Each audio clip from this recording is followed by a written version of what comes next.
ખુદ ત્યાંના પીઆઈ અને પીએસઆઈ પોતે અરજદાર બને છે, તો એવી તો શું પોલીસની મજબૂરી થઈ ગઈ કે પોતે અરજદાર બને છે ભાઈ ધારાસભ્ય પર? અમે લોકસભા ચૂંટણી લડી ત્યારે પણ આખી પોલીસ અમારી સામે હતી, આખું જિલ્લાનું વહીવટીતંત્ર અમારી સામે ચૂંટણી લડતું હતું. એટલે આ લોકશાહીમાં સરકારો બદલાતી રહી છે. પોલીસના ઉચ્ચ અધિકારીઓને પણ આપના માધ્યમથી અમે કહીએ છીએ, જ્યારે રાજા રજવાડાઓનું પણ રાજ જતું રહ્યું છે, આવનારા દિવસોમાં ભાજપનું રાજ પણ જશે, ત્યારે આવી તમારી ફાઇલો અમને બધું ખબર છે કોણ શું ધંધા કરે છે. એટલે આ હપ્તાખોરી હોય કે એજન્ટ બનવાની સિસ્ટમ પોલીસ બંધ કરે, નહીં તો આવનારા દિવસો પણ આવશે. પોલીસ અધિકારીઓ ઉચ્ચ અધિકારી રિટાયર થઈને ઘરે બેઠા હશે ને, ત્યાંથી પણ ફાઇલો ખુલશે ને ત્યાંથી પણ કોર્ટ કચેરીમાં ફરતા કરી દઈશું. એટલે અમે કહેવા માંગીએ છીએ, એક ધારાસભ્યના ઘરે રાત્રે પોલીસ મૂકી દે, ભયનો માહોલ પેદા કરે, તો શું અમારા અધિકારો નથી, અમારો અવાજ નથી? એટલે આ ભાજપના રાજ્યમાં તાનાશાહી એટલા હદે ચાલે છે.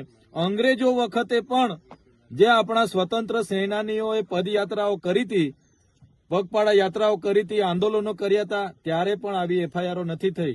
અમે શાંતિપૂર્ણ પદયાત્રા કરીને અમારા પર એફઆઈઆરો કરી છે. એટલે જનતા જોગ પણ કહેવા માંગીએ છીએ કે જાગવું પડશે. આજે અમારા પર છે, કાલે તમારો પણ વાળો આવે છે, પણ અમે ડરવાના નથી, અમે લડવાના છે. આ જનતાનો અવાજ ક્યારે પણ દબાવવાનો નથી. એટલે ત્યાંના જમાદારને મેં કીધું, એનો ફોન આવ્યો સામેથી કે આવવાના છો? મેં કીધું આવવાનો છું, વકીલને લઈને. નેત્રંગ પોલીસનો ફોન હતો, એને કીધું આવવાના છો, તો મેં કીધું આવવાના છું. એમાં કાંઈ ખોટી વાત છે? એટલે પબ્લિક વધારે થાય સાહેબ એનામાં. ના સાહેબ, મેં કોઈને આહવાન કર્યું નથી. ઉલટા અહીંયા ઉભા રહીએ છે, બધાને ખબર પડે છે, ઉલટા લોકો વધારે ભેગા, અમારી બી ઇમેજ બગડે છે. લોકો થોડા બધા ભણેલા છે, એમને એવું થાય કે આ ચૈતરભાઈ સાથે શું છે બધું, પોલીસ સાથે જ ઘર્ષણ થાય છે.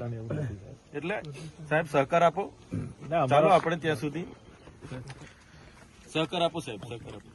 જે રીતે ભાજપ પૈસા, પાવર, પોલીસ, ઈડી, સીબીઆઈ, વહીવટી તંત્રનો ઉપયોગ કરીને જે રાજ ચલાવી રહ્યું છે, આજે ભ્રષ્ટાચાર સાઈડ પર રહી ગયું, મોંઘવારી સાઈડ પર, રોજગારી સાઈડ પર, પીવાનું પાણી, સિંચાઈનું પાણી સાઈડ પર, આજે લોકો પર જે પોલીસ વિભાગથી જે રાજ થઈ રહ્યું છે, એટલે સંવિધાન ખતરામાં છે, લોકશાહી ખતરામાં છે, અને લોકોએ જાતે ઘરમાંથી નીકળીને બહાર આવવું પડશે. ત્યારે જ આ સરકારને ભાન આવશે અને ત્યારે જ આ દેશ પર સાચા લોકોનું રાજ આવશે. જવાના છે, અમે હાજર થવા જઈએ છે ને. પોલીસે ખોટી એફઆઈઆર કરી છે, અમે સાચા છે એટલે અમે હાજર થવા જઈએ છે. પોલીસ હાજર કરી દે, જેલમાં રાખવાના હોય તો જેલમાં રાખે, અમે તો આ જેલના કપડાં પહેરીને નીકળેલા છે, પૂરી દે, અમને કામ વાંધો છે. પણ જનતાનું જે અમને મત આપીને અમને લોકસભામાં વિધાનસભામાં મોકલ્યા છે, લોકસભામાં પણ 5,22,000 મત મળ્યા છે, તો એ જનતાના ન્યાય માટે અમે લડીશું. અમે અમારા છેલ્લા શ્વાસ સુધી લડીશું. મીડિયાના